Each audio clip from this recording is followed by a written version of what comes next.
Assalamualaikum. Welcome to www.buyy.pk.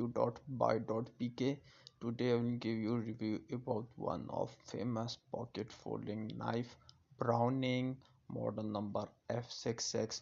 तो आज हम इसकी मुकम्मल रिव्यू आप लोगों को दे रहे हैं। फोल्डिंग नाइफ है ये, देख लें आप लोगों को नज़र आ रहा है। एक एक चीज़ आप लोगों को दिखाते हैं कि ओपन कैसे होता है, लॉक कैसे होता है।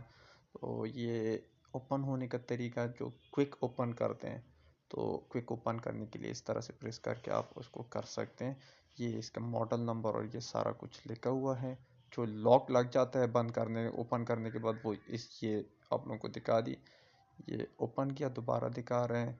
ओपन करने के बाद ये, और बंद कैसे करते हैं, ये थोड़ा सा इसको प्रेस करते हैं, दरमियान में लॉक होता है इसका, और उसके बाद ये फोल्ड हो जाता है। तो ये था आज इस ब्राउनिंग नाइफ का रिव्यू।